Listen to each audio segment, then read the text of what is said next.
Welcome back, everybody. The Grand Tactician, the Civil War. I'm Grumpy Grandpa Gaming, and this will be episode 1 of our federal Spring of 61 campaign, version 1.12, and this will be season 2 of the 61 campaign series, for the federal side at least. Alright, so starting off, I have the Rebel AI set to very hard. Aggressiveness is elevated. I did not set it to very high, as I'm trying to prevent the AI from doing any type of lemon train attack that will be detrimental to itself, because the AI will do that sometimes, and it's, yeah. So I'm just trying to prevent that from happening. Policy-wise, I kept industrialization, I kept the Indian Wars. We also start with Kansas as a free state with historic settings. I took that away and decided to take Union Pacific Railroad. Like, I'm kind of going to give up Kansas to the rebels. So I'm not going to be trying to... I'll discuss all the ground rules as I go into the game, but I'm going to try and give the AI as much of a leg up as I can. So we will be using order delays, we'll be using fog of war, we'll be using readiness system. We will not be using feuds. Reason for this is feuds are more detrimental to the AI and just an annoyance to a human player, so they're just not worth using at all, so I suggest never turning it on. And obviously we're not going to be using automat. I'll be managing all the everything else in game myself. Alright, the road to war. February 23rd, 1861. A house divided. The Union is dissolved. The troubled and quarrelsome union between the northern free states and the southern slave states has not survived the election of openly anti-slavery Republican Abraham Lincoln. Ever since the Compromise of 1850, which staved off secession and disunion, the question over future of slavery in the United States has divided the nation. On December 20th, 1860, the fragile Union finally broke apart, South Carolina being the first state to secede.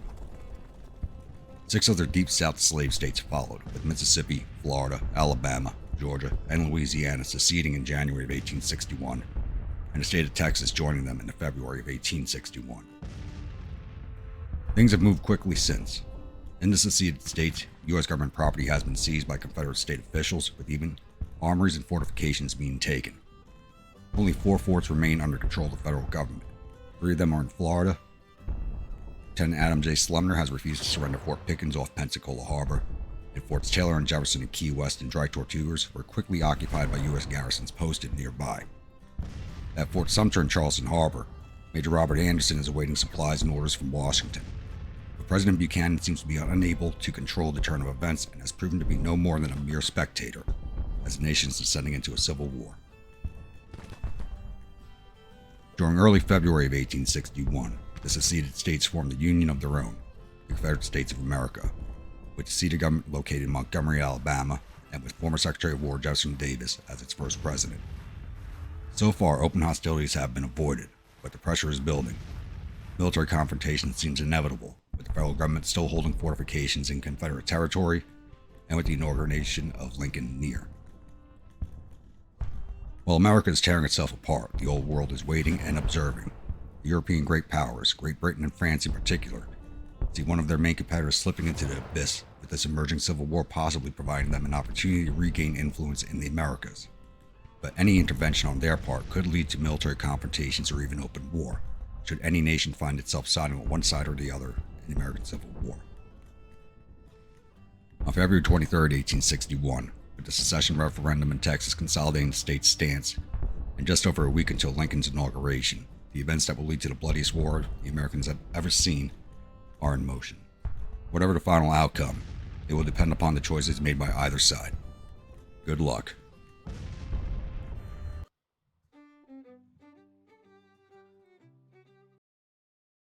Divided against itself cannot stand.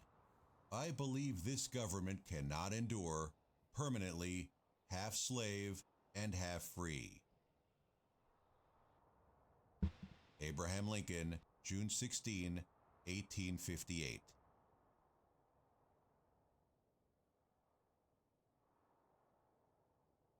Chapter 1. A House Divided.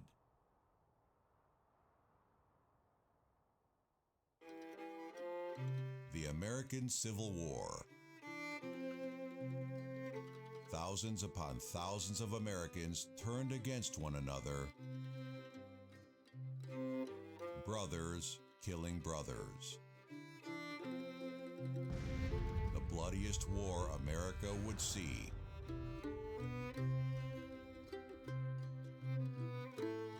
One engulfing the young nation in a maelstrom,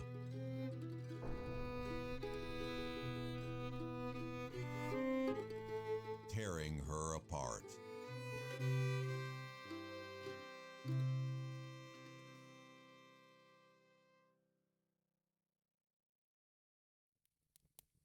The Americans are no strangers to war.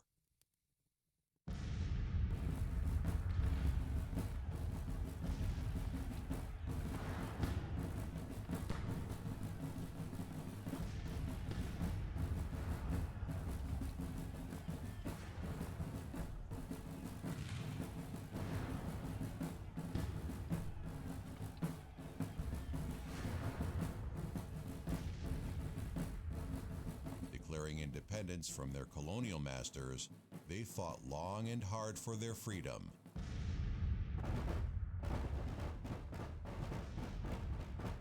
To hold true that all men are created equal, that they are endowed by their Creator with certain unalienable rights, that among these are life, liberty, and the pursuit of happiness. But in this pursuit, where the Americans have a divine destiny to establish on earth the moral dignity and salvation of man,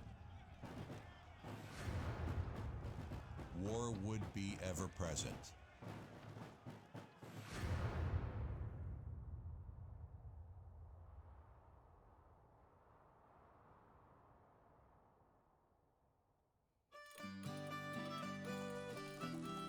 Fulfilling the manifest destiny calls for expansion.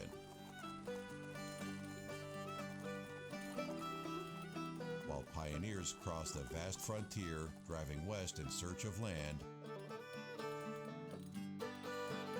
and gold, the Native Americans find themselves pushed across the continent, killing and being killed, confined in ever-narrowing territories.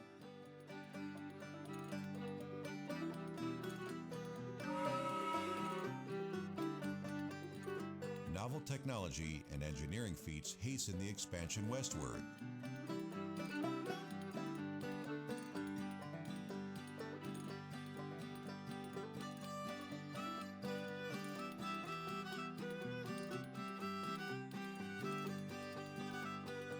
Canals connect the East Coast and Midwest, followed by railroads and telegraph wires only decades later, revolutionizing the flow of merchandise, news, and people.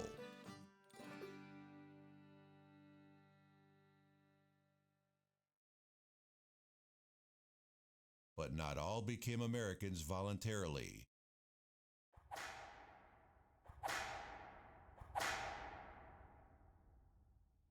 Men, owned by other men, labor in shackles to feed an insatiable need for cotton in textile mills, bringing marvelous riches to some and comfortless lives to others.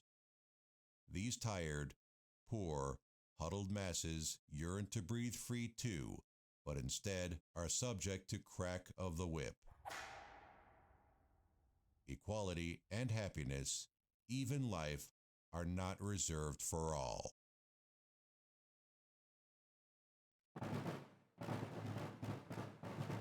Coming to mid-19th century, the ever-expanding nation is on a brink of rupture.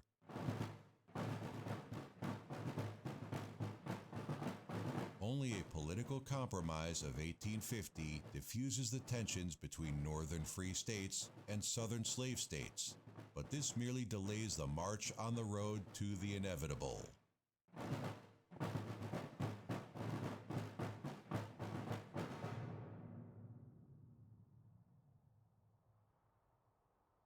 I do not expect the house to fall.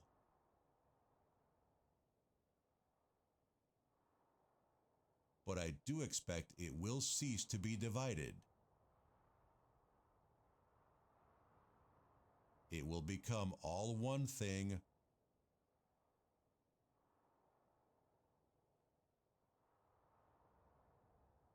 or all the other.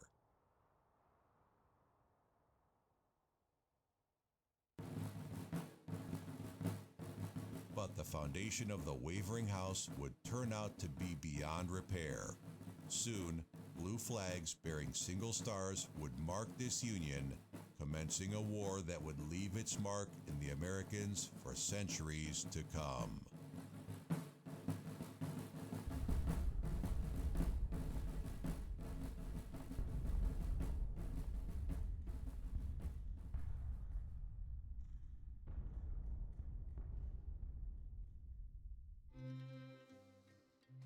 Alright, it's now time to discuss the ground rules I'm setting in place for myself for this campaign. So, just trying to make this campaign a little more interesting than it normally would be instead of fighting it out up here in Virginia, Western Theater for the most part. So, I do have phase lines for the campaign leading into 63. But first thing first, viewer units will not be recruited until policy-wise I've unlocked the 36-month contracts. I may go, actually it'll be 24-month contracts. I don't think I could wait that long for them. So once I have the 2-year contracts unlocked, I will begin recruiting the viewer units. So if you haven't done a viewer unit request yet, please place one in the bottom of this video in the description. Type unit, state it's from, weapons, uniforms, and officers, and I'll oblige on all counts if I can. If you wanted an avatar created, it had to be done before the campaign started. I cannot add in an avatar once the campaign has begun. So you have to have use somebody that's already available in game. Alright, ground rules. We will be doing this campaign through Texas, and that's the only way I can attack the South at the start of the game. I cannot advance into Virginia. I'm not going to advance into West Virginia at the start of the campaign. I know we have a unit in here. I'll be pulling it out immediately. I cannot advance into Kentucky. Missouri, I'll be pulling out of. I think there might be a unit in Arkansas at the start. We're going to cede everything to the rebellion at the start of the campaign. Kind of give them a little bit of a leg up. And the only thing I can do in 1861 is a naval invasion of Texas. And I cannot leave Texas until the start of 1862. In 1862, I can go into Louisiana, Arkansas, Indian territories, all along the Western Theater here. I can do all my fighting in this region here. I'm not allowed to cross the Mississippi until 1863. So, should make it a little more interesting than normal. So, Texas 1861 only. The rest of this is opened up in 1862, though I don't see us getting very far. Probably won't be able to get out of the Indian territories, Arkansas, Louisiana by 62. And 1863 is when I can go east of the Mississippi. Also, I'll be using production weapons only. If your unit ends up with Enfields or anything like that at the beginning of the game, it's only because that's what I have in stock. I'm just going to use what's available for me to use. After that, I'm not ordering any overseas weapons. I'm putting no money into diplomacy whatsoever. And when it comes to combat, overnight redeployments, I will not be using them. I know some people are going to call me nuts for doing that. I know a lot of people are not going to like that decision, but where my troops end the day in any battle, that is where they will start at the second day. I will not be doing any overnight redeployments. AI can do it as much as it wants. I'm not going to mess with that at all. But for us, the troops will not move overnight for redeployments. Will be a little harmful, but it shouldn't make the battles a little more interesting. So, because you can basically, overnight redeployments, you kind of figure out where the AI is going to be setting its troops for the most part. Sometimes it can surprise you, but I think it'll be more interesting trying to do it from a day 2 start where your troops had just sat down, rested, and fell asleep where they were, and then started up again the next day. Really how it happened quite often. Overnight movements were not that big of a thing, especially early war. Fleet-wise, I'm not going to be doing like an ironclad fleet, anything like that. What we have in the water is what we have in the water. I'm not going to be working on the fleets at all. I might actually abandon all of the. Actually, that's probably something I am going to do is abandon all of the blockades that we have going on right now, and just give the South a little bit more help that way. Yeah, actually, I am going to do. I'm going to abandon all of the blockades also. So I'm just trying to make this as hard as possible for me.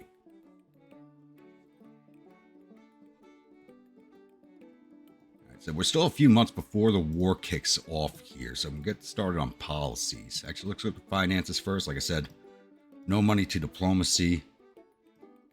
Military will max out. Industry will max out. Agriculture. Economy, I can leave that at 1 million. And politics will max out.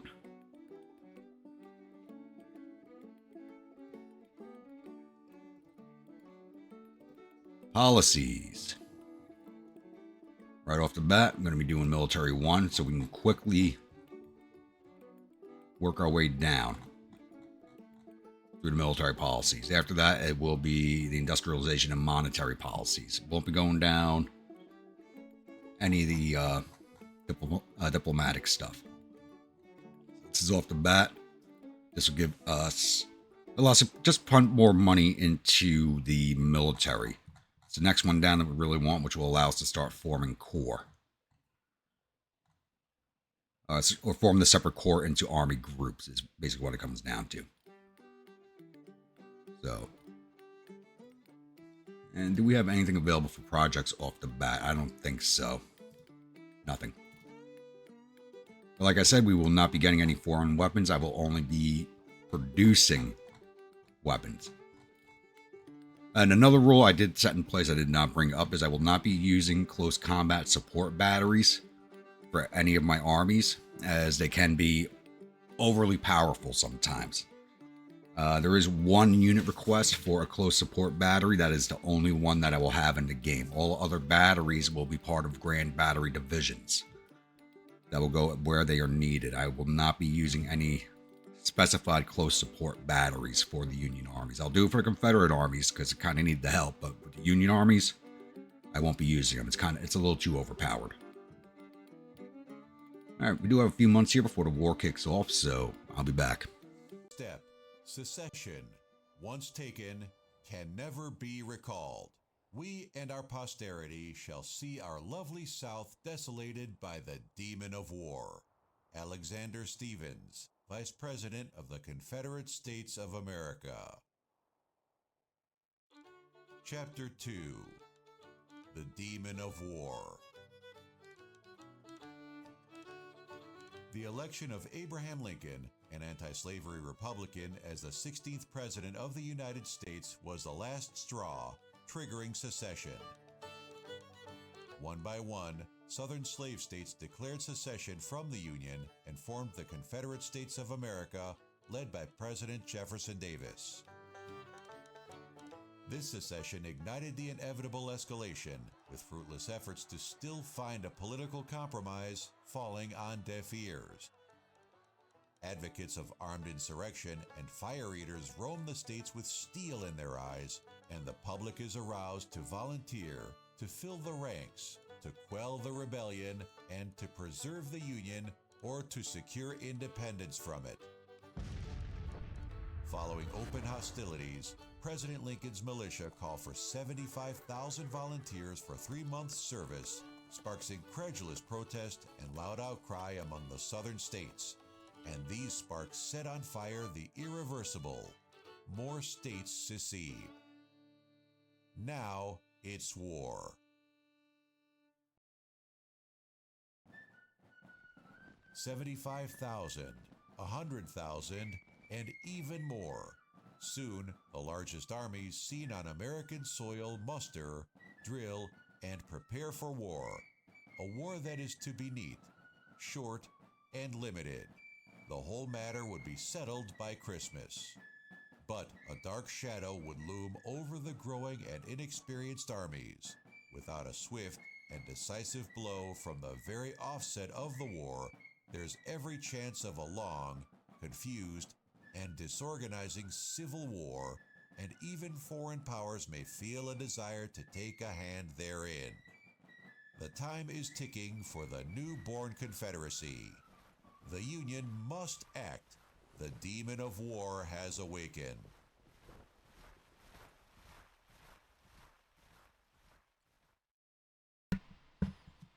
All right, the war has now officially kicked off. So it's April 15th. We do have one policy done already, and that is the military one is running. We are working on government funding one, which will be done in 11 days, and then we'll immediately shoot down here to Militia Act 2 for the 12-month volunteers, and then in Militia Act 3. Then after that, we'll run into Military 2. I'm not... Probably do Military 4 or Militia Act 4 after Military 2. So I want to get the core commands running as quickly as possible.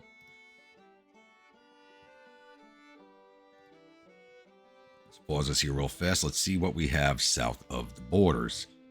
As I said, I'm abandoning everything. Fortress Monroe, how many men we got? 2 batteries. Transfer you right out.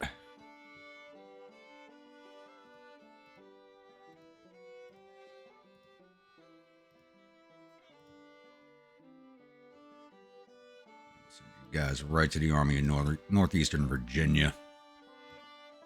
Just to empty the fort out.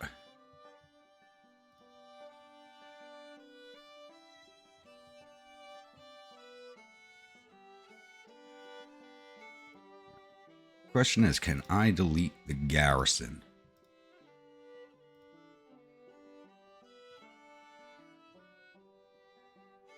Alright. Looks like we just abandoned Fortress Monroe. Dry Tortugas. Keys.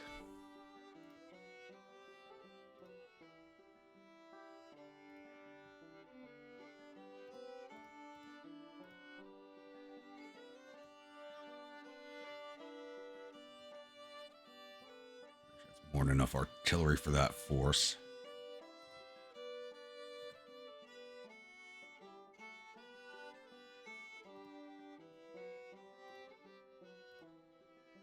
This should also save us some money while we're at it. Taylor.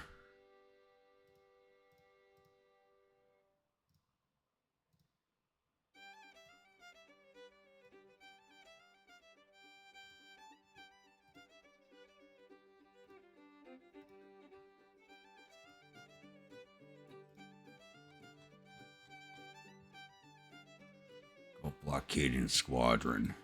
Can't even move you right now. I want to send the ships to port because apparently just deleting them, as I learned in a previous campaign, does not reduce the upkeep cost for some reason. Pickens.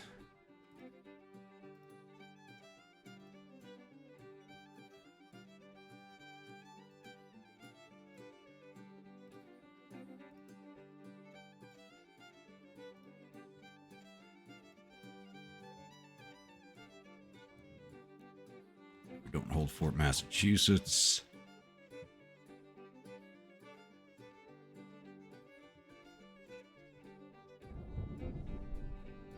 I'm going to pull out of Missouri. Let's burn this down first.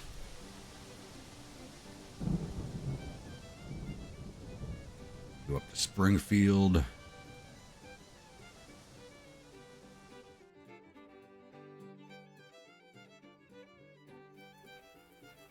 We need depots in Kentucky. Doesn't look like it.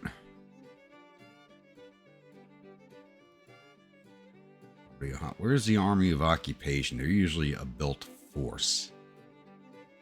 I don't see them. Alright, that's fine. Army Northeastern, Department of Pennsylvania, Department of... No, I'm used to playing with the a.o.m. mod, so the Army of Occupation would be built already.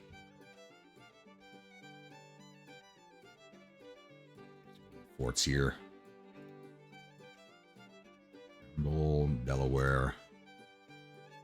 Fort Larned.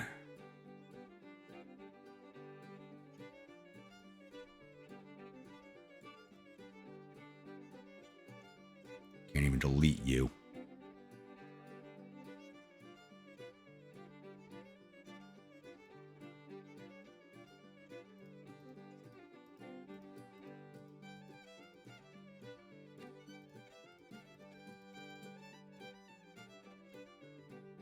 Batteries, give you another one. Oh, that's a division command. That's why. That works for me.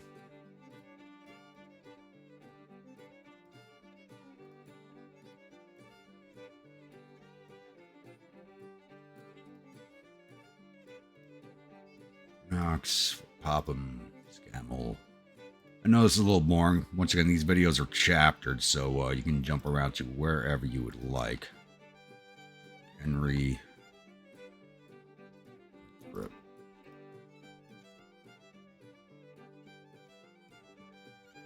Minnesota. Yeah, we're not going to pull out of there. There's no point.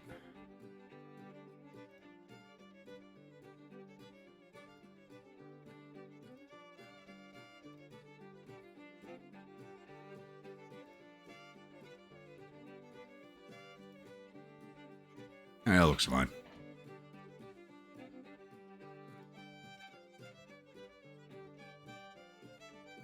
I said, once the naval ships are ready to go and they're out of the red, I'll be pulling them all back up towards Port New York or anywhere north of Virginia, and this disbanding those fleets and leaving the ports in the south open.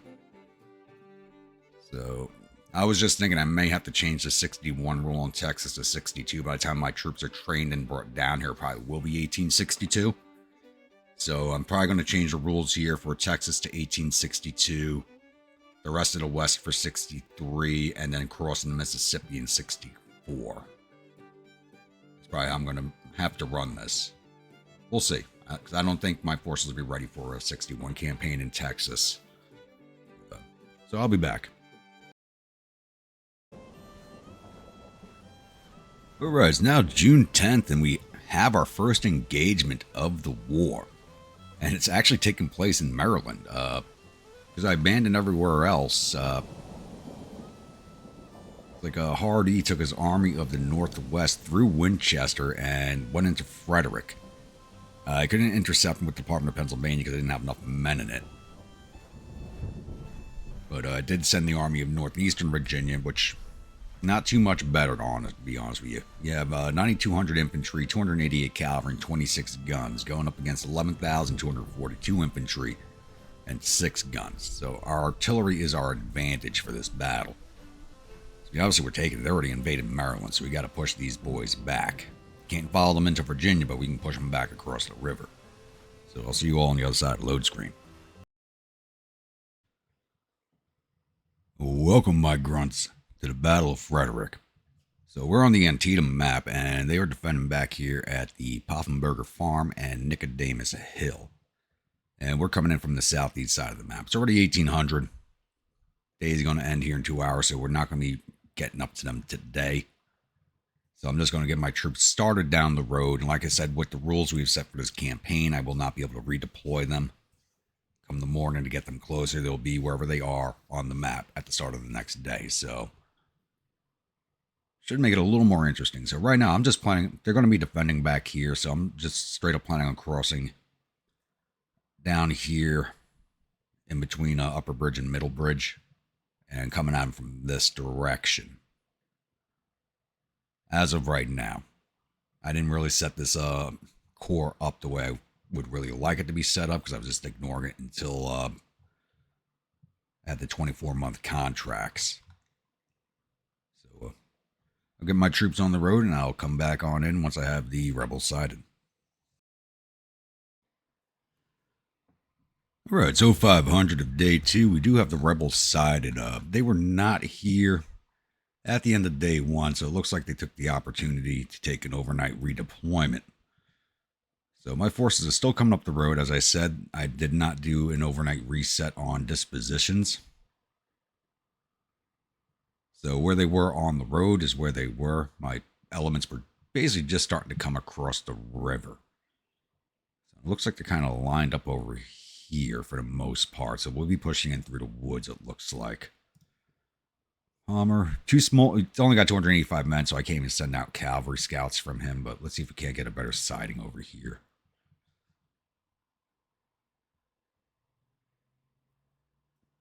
It looks like their flank might be in the air to us.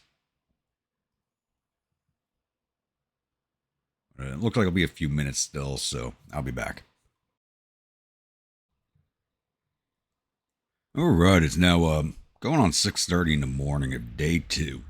And I have started my attack. Cooker's Artillery Division finally came up, and they're just happily firing away into this little mess over here. I should probably put them all on counter battery, take down that one gun. They're all 6-pounders, so they're really not going to be doing much. I do have Tyler's 1st Division coming through the woods over here, east of the Miller Farm. And they're going to be initiating the engagement here. Doesn't even look like they're turning to meet the threat. There they go.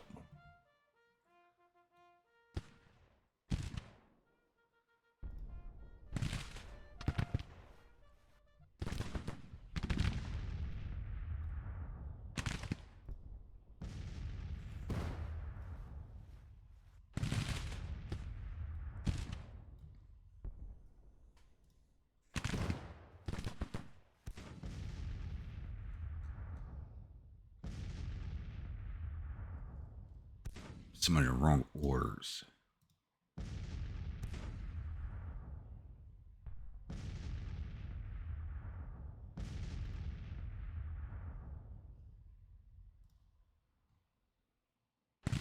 Yes, I did. Okay, New Jersey Militia got the wrong orders. You boys, halt.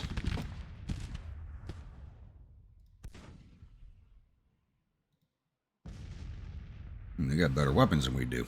Not good.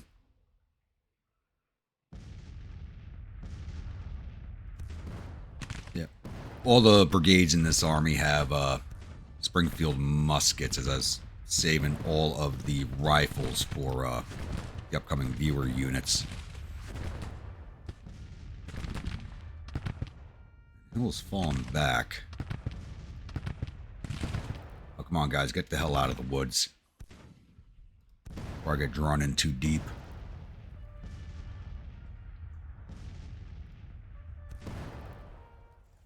At the double, please, gentlemen.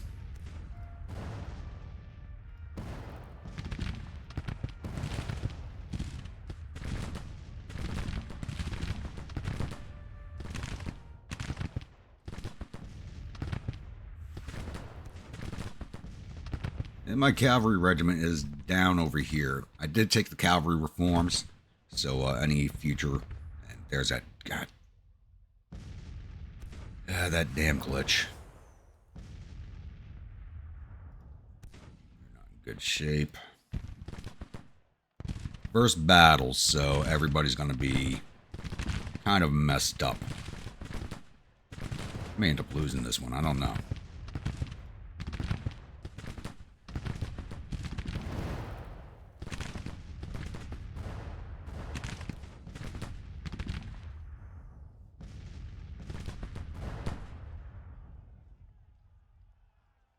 And once 1st Brigade's in place, we should be fine.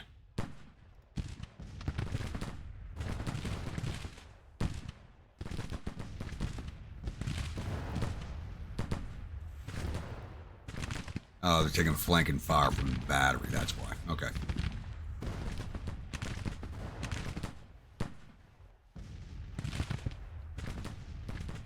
Push it and give support, boys.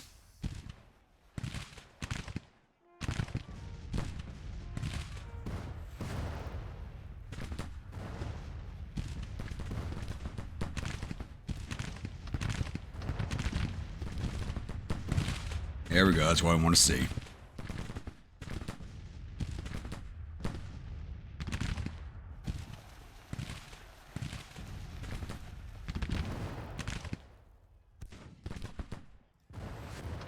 Shank just broke. And New Jersey militia come down here.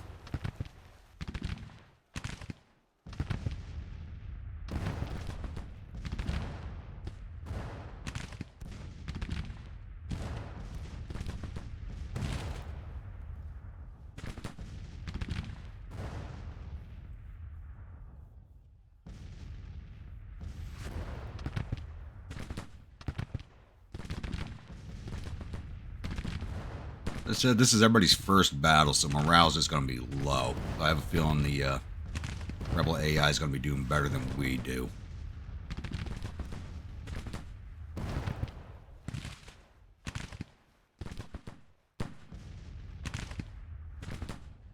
Skirmishers out, take care of that battery.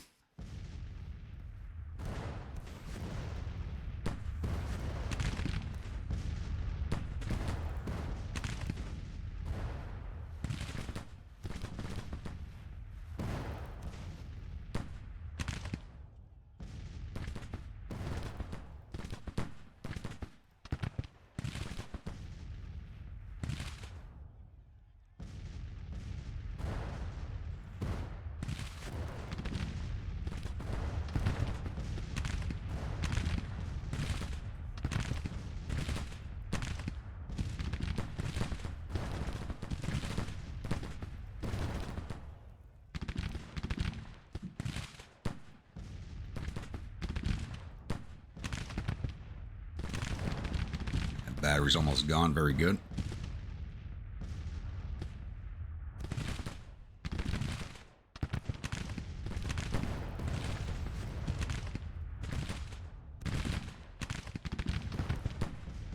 And these guys just sit. First battle, they're just sitting here and taking it.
Finally, they broke.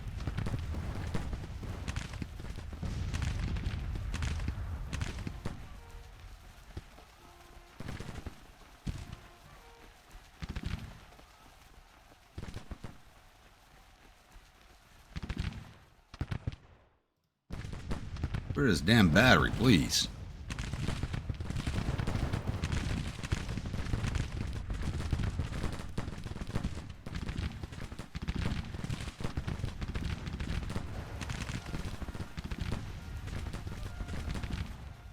There they go. Very good.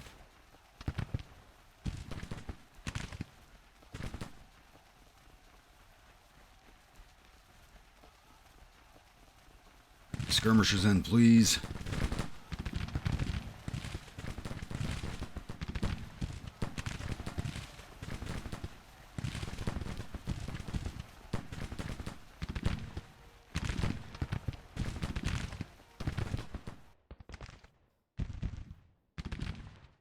Artillery, fire at will, please.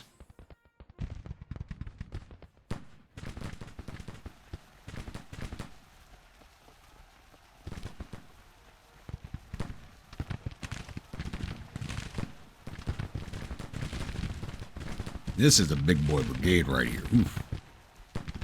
2,800 men, yeah. That's a big brigade.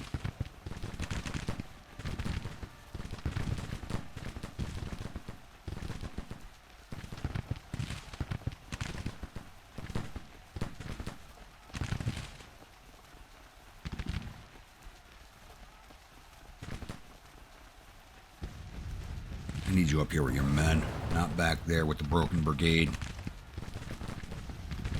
Come on.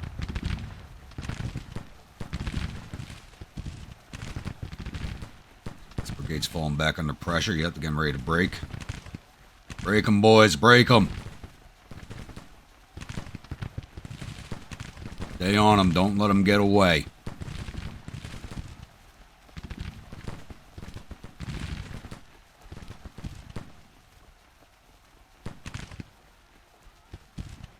Damn. Brigade is that. Sherman. That'd be the New Yorkers.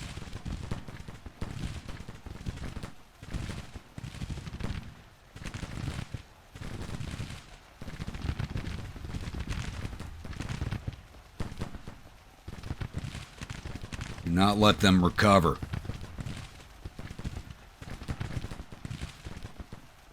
Why the hell are you not following my orders? Get the hell up here, Tyler. Take them off rally. I need you up here with your men. Come on.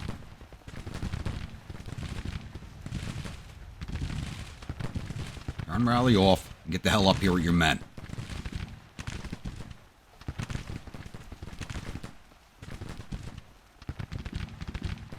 And rally is not going to turn off. Turn off that initiative on him. There we go. Very good. And on the flank of this brigade, please.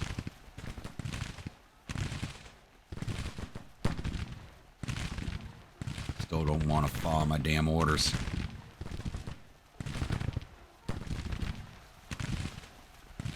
Oh, there's another brigade back here.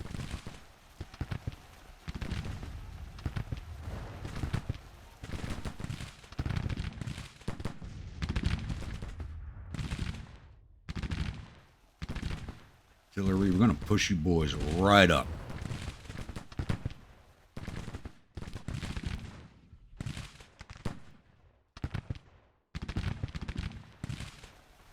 Need to bring the cavalry in, I think.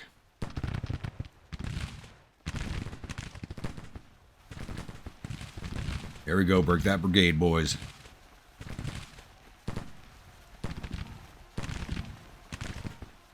I think Tyler's gonna lose his job.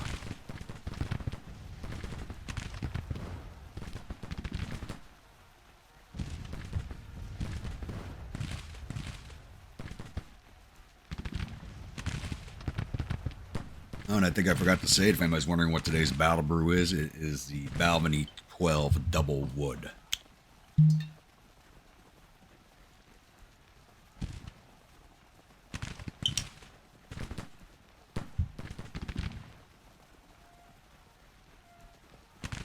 Going back under pressure, stay on them.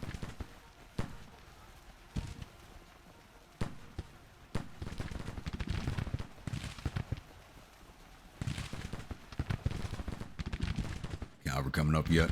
On the move, very good.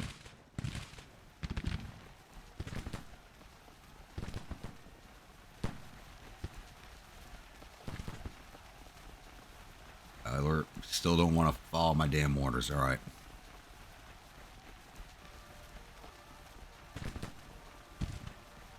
Ooh, you guys got rifles. Ooh, that's an issue.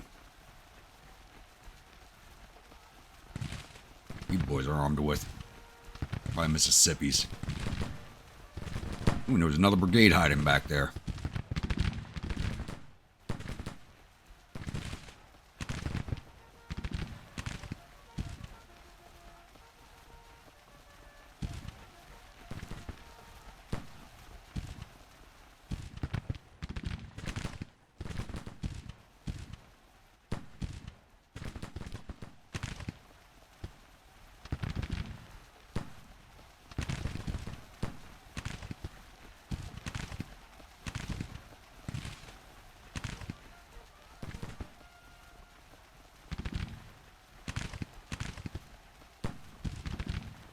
Break this brigade. Should have had their morale busted already with all the broken units. Yeah, their morale's down to 29. They should be fleeing soon. I think once the artillery comes up and starts firing onto them, we should be good to go.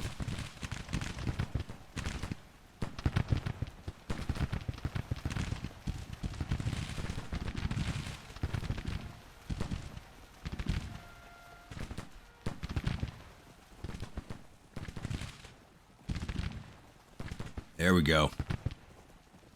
Stay on them, boys, and cavalry's firing into their rear. This should break these boys pretty fast.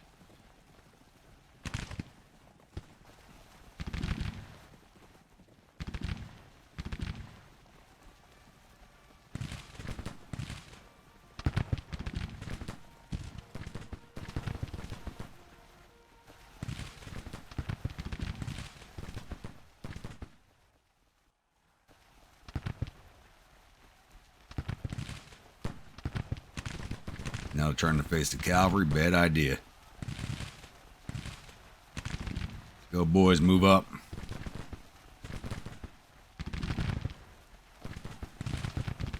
This is the last two brigades they got on the field. Just got to break them.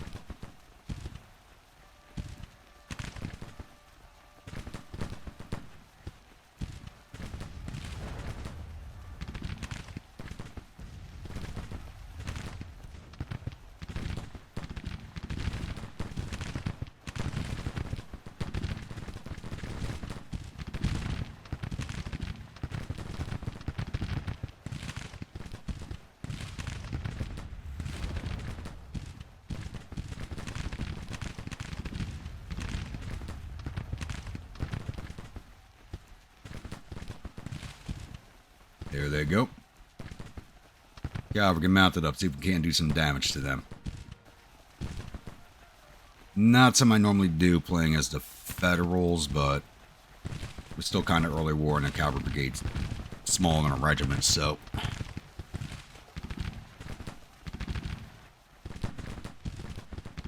Go get them.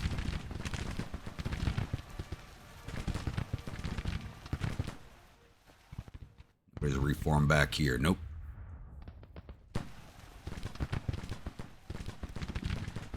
There they go.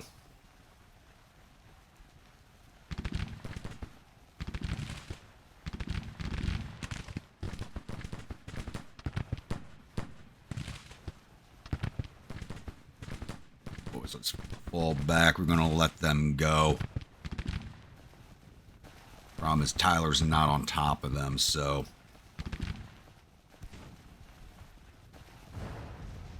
Yeah, I think Tyler's losing his job since he can't stay with his damn division. Keep giving him orders to move up, but he's not doing it. The rally will not turn off for some reason. Oh. 1st Brigade, that's fine.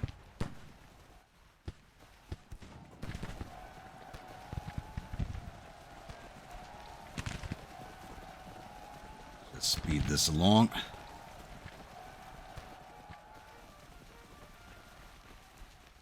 Let them go. Yeah, now their regiments, brigades are starting to reform. You see the victory bar moving, but battle's already over.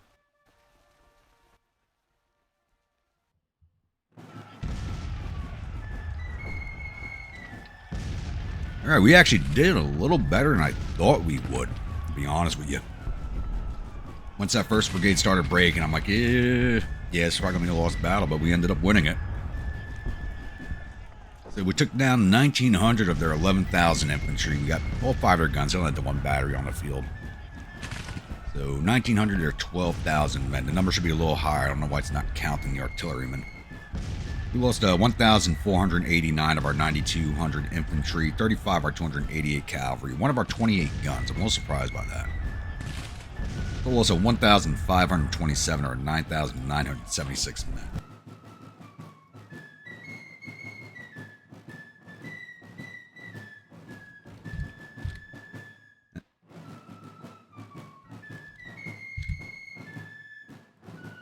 That real fast. Alright, no viewer units in this force. I just want to see. We didn't lose any commanders. I want to see if we got any of theirs.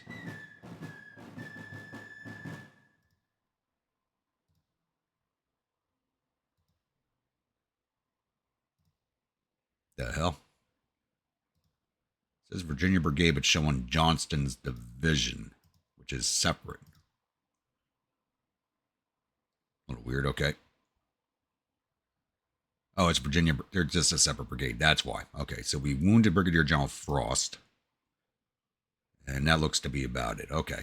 So we got one of their officers wounded. Not bad. Managed to see them off without taking any of the objectives.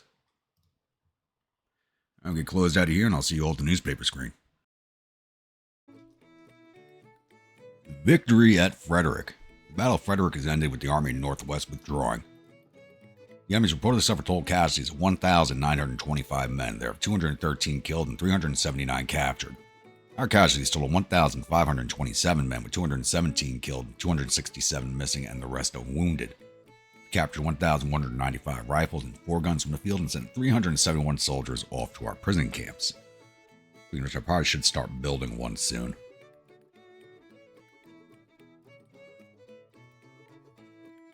No, I'm probably going to do a catch and release program again. As soon as it gets filled up, I'll release them. Yeah. Got to try and give the AI a bit of a leg up once again. Like I said, I was a little surprised that they actually came into Frederick, just slipped in between my two armies. Now I got to worry about the Army of Potomac slipping into Washington. So I did start recruiting some extra units for my field forces. I wasn't planning on doing it anytime soon, but after seeing them slip into Frederick, I just went on this little recruitment frenzy.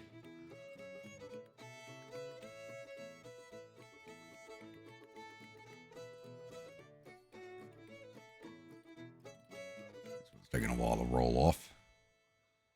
And of course, they're going to retreat north. Of course they are. I can chase them with the Department of Pennsylvania if I need to. I got to resort this corps real quick. Yeah, you got 4 brigades here. You're going over here. You got 1 more brigade coming. That should be good. Both New Jersey units, so that's New Jersey Militia Brigade, so that's division, that's fine. Should be plenty of forces in that corps for now. So we still haven't started recruiting yet. We're still working on the 24-month contracts, which will be another 15 days. So I'm going to keep the game rolling until we get that policy done. Maybe we'll get another battle, maybe we will not. But I want to open up the next episode with the recruitment of the viewer units. So I'll be back. I tell you what, the AI is trying to pull some fast ones on us. So the Army of Shenandoah on the Beauregard here is, I said Beauregard, I meant Johnston.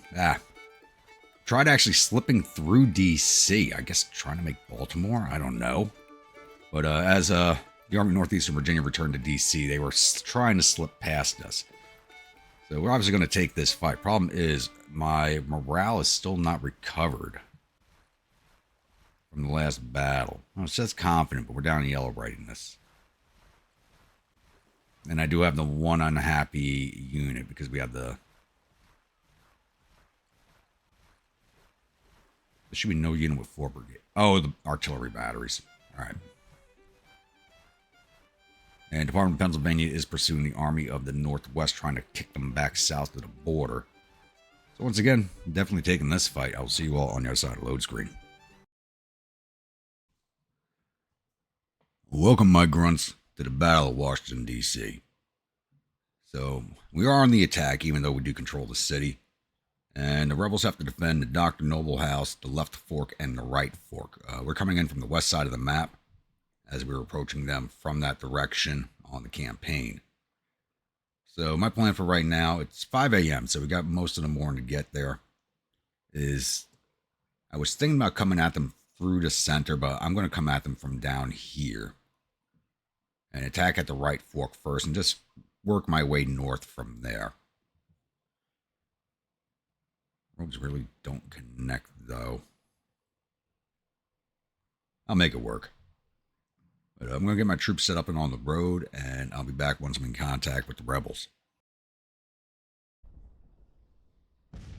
Alright, it's now 1400. We have found the rebels, and they were actually defending at the right fork. So it actually probably would have been better for me to ride up and around to go seize those other points. I might actually send my cavalry out to do that right now, as our morale is not very good. Some of my units started this battle broken. And so their morale is not rising above like 30%.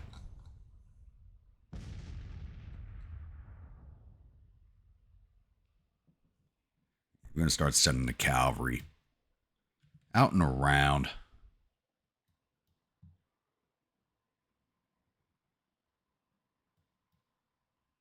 See if we can't seize these objectives.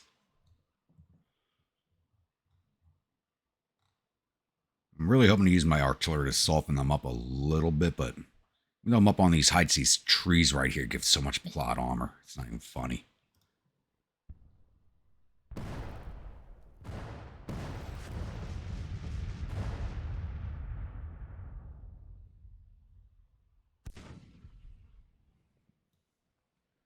Move my artillery up just a little bit more. Who knows, maybe we can draw Stuart's cavalry out into a suicidal charge against my guns. But it's going to be a little bit while here before I get my attack kicked off. Probably around 1600 is when I'm going to send my infantry in, so I'll be back. Alright, we're now going on to 1650, so it's actually about an hour later than I wanted to start my attack. The rebels had moved their forces forward to here in a little bit of a bubble, so I've been bombarding them. Problem is, their two batteries have been a little bit more effective than mine. I kind of kept them ringed in here. My skirmishers trying to break a brigade, and we're coming close now. My morale has just been low for this fight because I had some brigades start broken, but we're going to start pushing them in.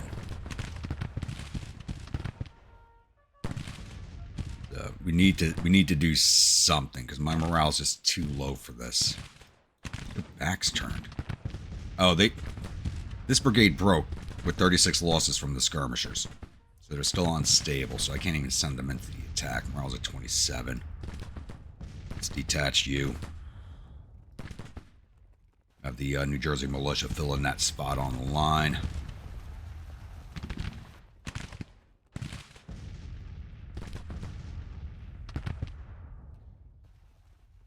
Now, one of my batteries also broke also.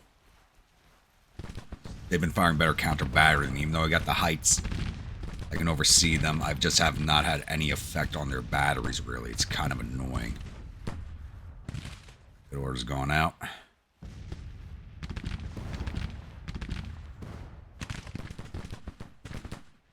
So we're basically going to ring them in with our infantry line brigades like we did with the skirmishers. Hopefully it works in our favor. I'm a little worried about this fight. My cavalry was in the rear. I had them trying to capture the Dr. Noble's house, but after an hour, they barely moved it at all, so I'm just going to start bringing them forward so I can take out the Rockbridge artillery from the rear. And having cavalry in the rear of these forces will have a massive morale effect, so I'm just waiting for them to come down.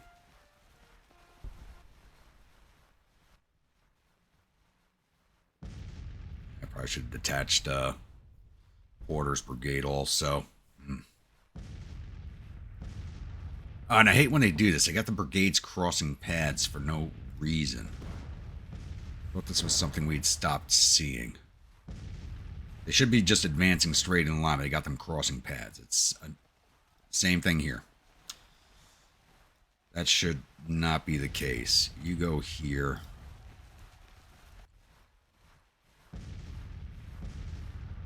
You go here. Should not be crossing paths at all. Artillery. You stay there for now. As soon as the infantry closes in a little closer, we'll move on to the flank.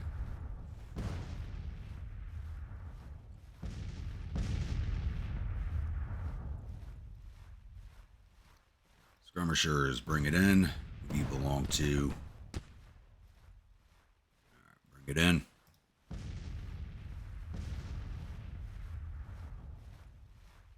Now my skirmishers are coming in. They're sending their skirmishers out.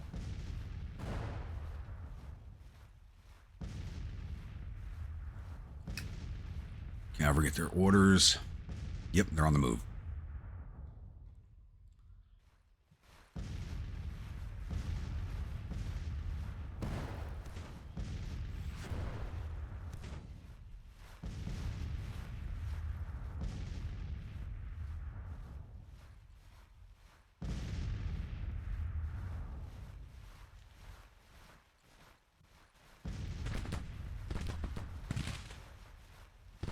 Now, why don't you come up here, please?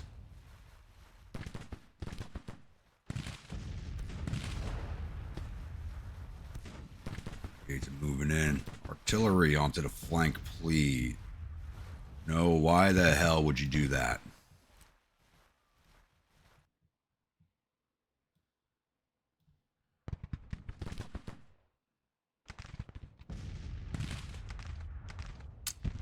Ugh.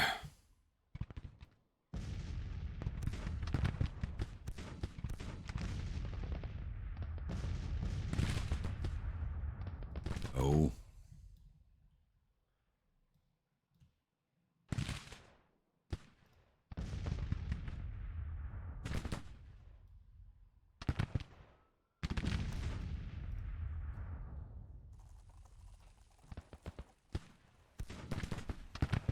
Where are you? Coming up fast. Very good.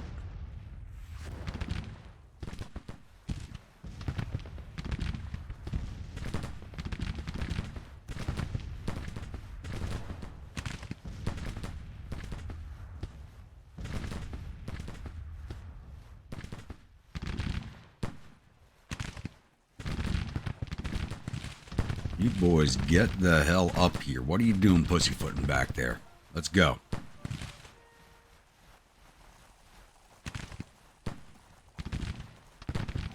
Artillery, move at the double, please. You got horses, use them.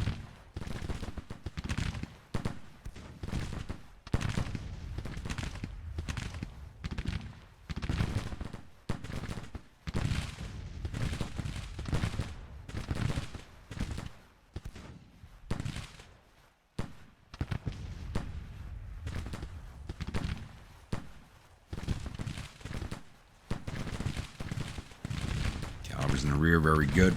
Ah, and you don't have to glitch right now, but I need him to charge anyway. Go get that artillery. Go, boys, go.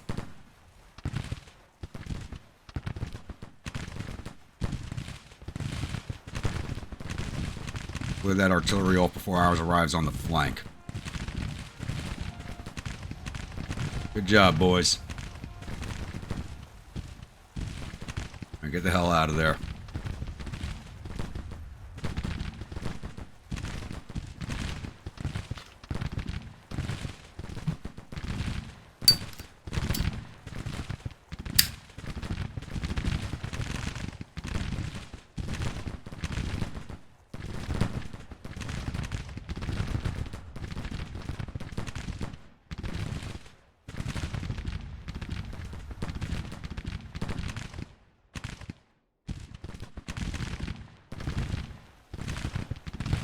Okay, I think this is going off a little better than I expected it to.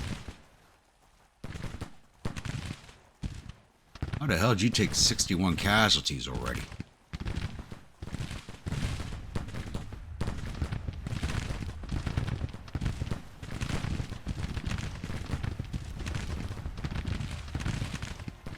Oh, can you guys...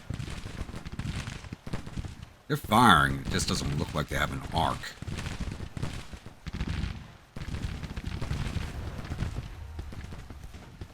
There we go.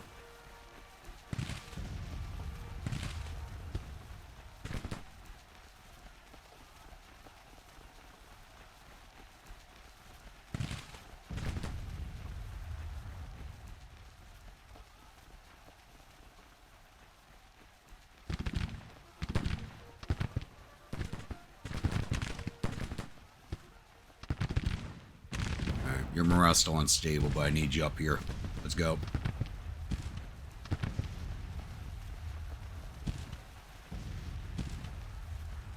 And my cavalry broke, damn it. Maybe this isn't going as well as I thought it was.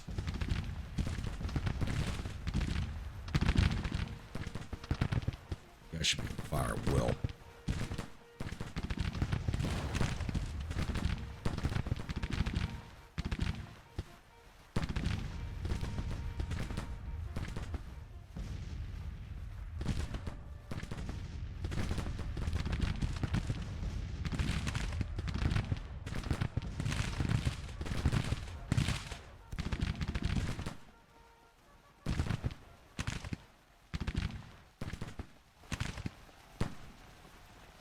That battery's gone.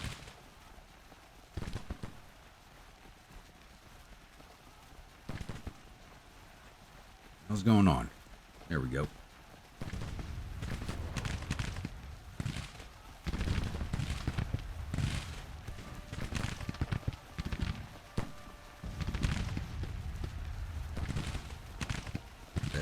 thought they were about to start charging. Let's get this battery on their flank. At the double, please.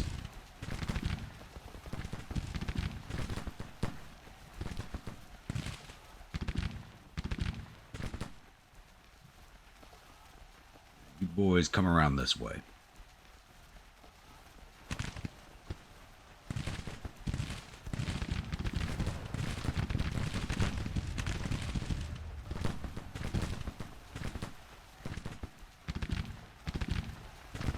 Lay you all down so you're not catching any stray bullets.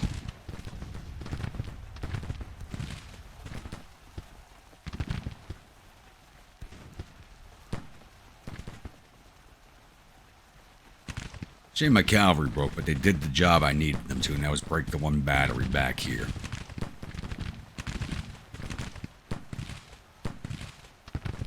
I guess these guys have mixed muskets. You're laying down and not firing back.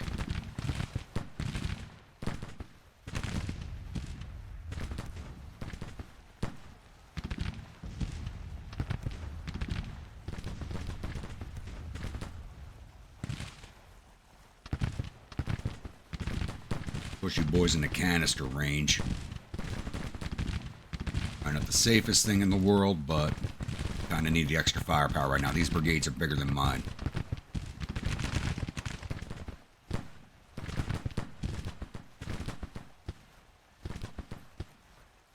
Man brigade. We're just going to chew through our ammunition trying to get rid of this brigade.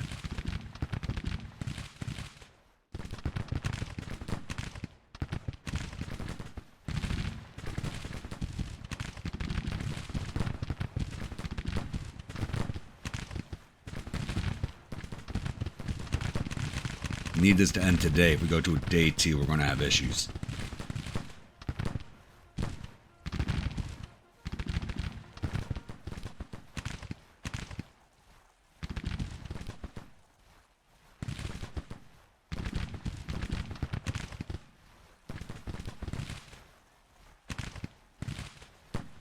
Alright, Shank, replace this brigade in the line, please.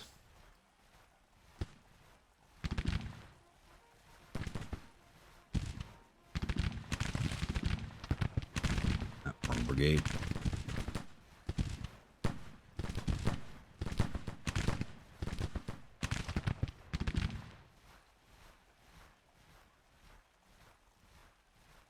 They're falling back under pressure, but I need them broken before nightfall. Alright, they're in canister range. Just start shooting them.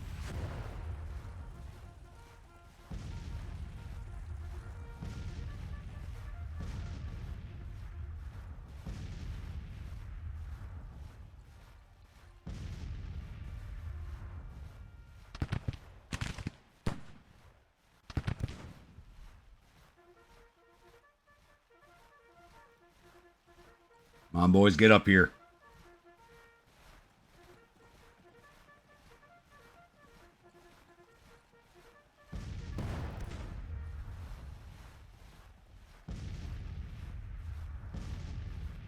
Other battery reformer. They fled. I don't even see them. They might have fled.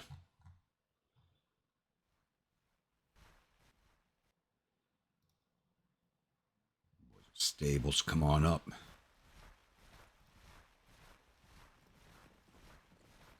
Oh, they are staying way ahead of me. What the hell?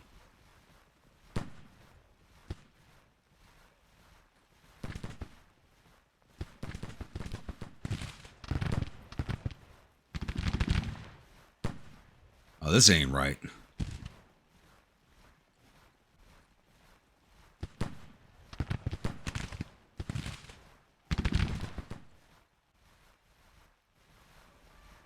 Artillery, back around by the flank, please. Not that way.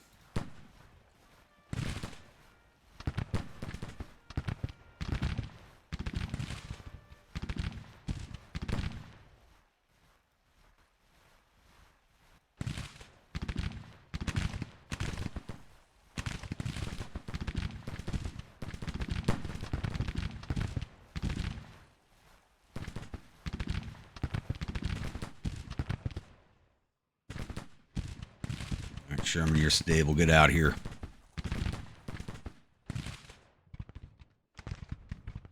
All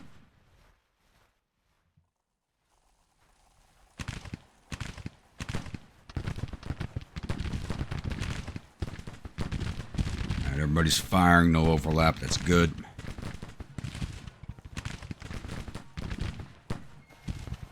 My brigades never withdraw this fast. This is BS.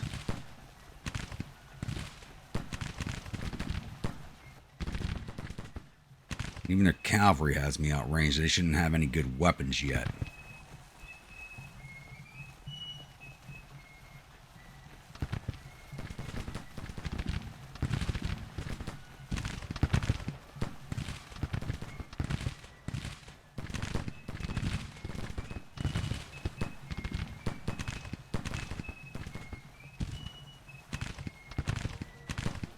Talk about a fighting withdrawal. I need these guys broken. Come on.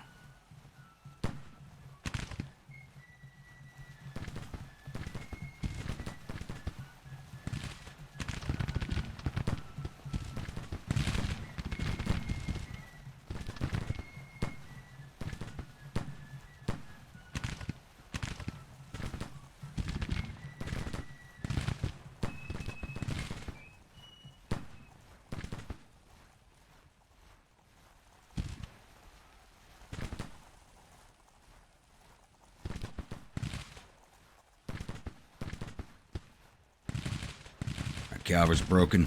Hit these boys, please.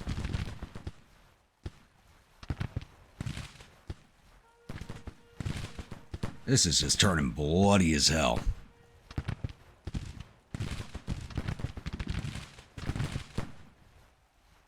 There they go. Very good. We only got 2 brigades left, but it's like showing that they are winning and we are not.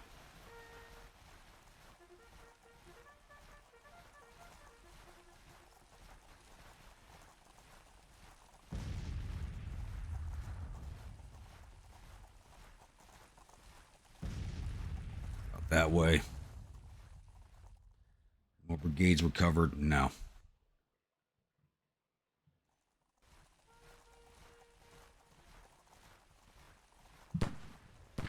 Slack's brigade. You know, I served under Colonel Slack once. I wonder if there's any relation.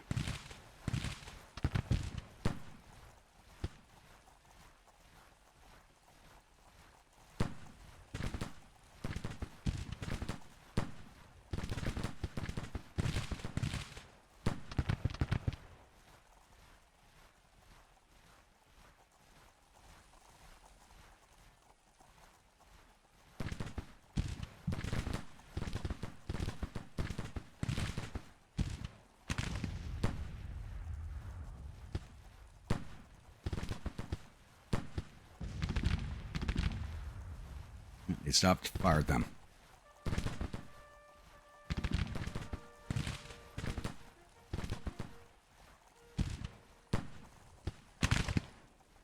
Artillery can't even keep up with the assault. Just need to keep up with these boys.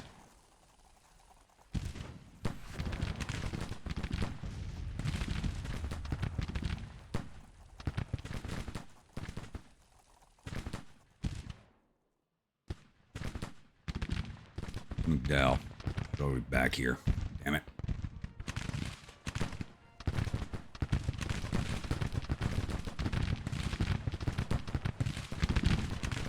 You gotta stay there and take that point.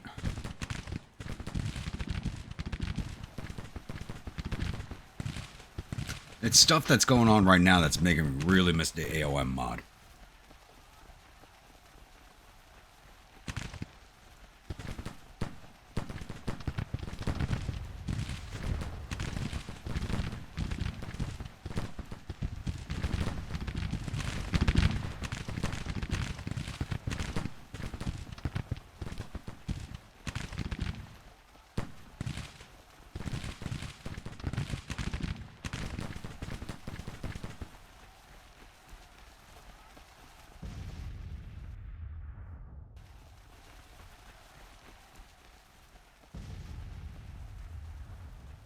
Last brigade, let's get them boys. There they go. Finally. All right. Don't chase. Just speed this along.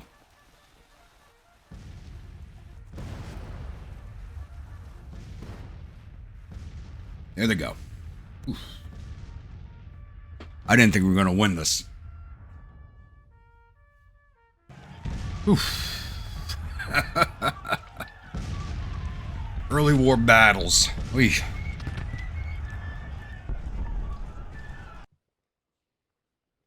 Alright, so we took down 1,660... Oh, I'm looking at my numbers. I'm so used to playing as the rebels right now.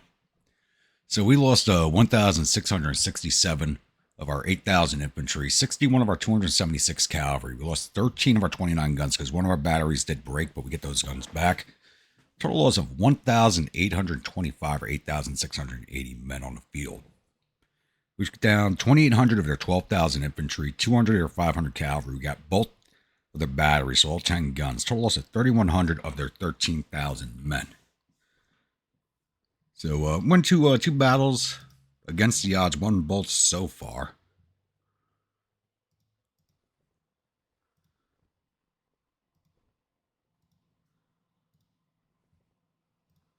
All right, once again, no viewer units in this army, so let's take a look at officers. We didn't lose anybody.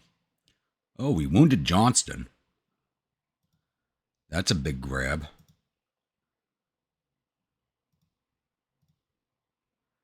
Wounded Van Dorn.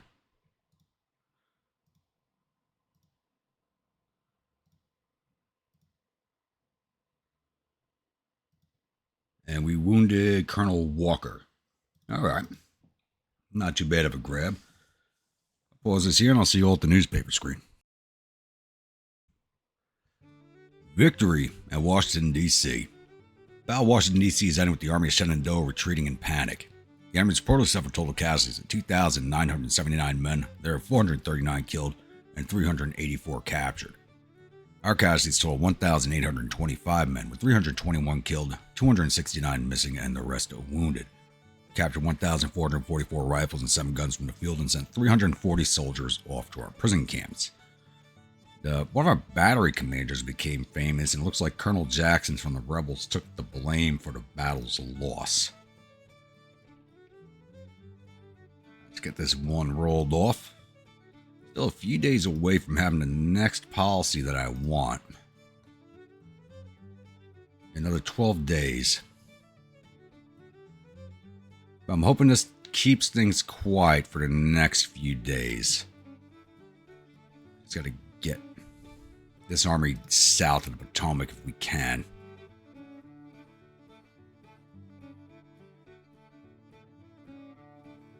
But hopefully there's nothing else going on until my next policy is enacted, so I'll be back.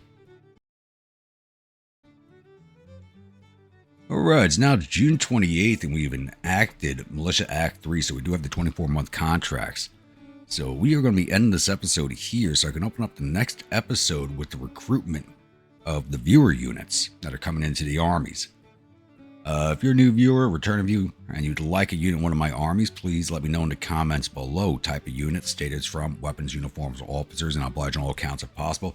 I only ask that you be subscribers to this channel if you do request a unit. I can't check if you are or not, so this is on an honor system. Just if you do request one, please make sure you're subscribed to the channel. And also on that note, if you're one of my 60% of returning viewers, literally 60% of my viewers are not subscribed. So if you're one of those returning viewers who has not subscribed yet, please think about hitting that subscribe button. If you do, don't forget to hit that bell icon to alert you when the next video comes out. I'm a little tongue-tied right now. So I will see you all at the next episode on Wednesday. Stay grumpy.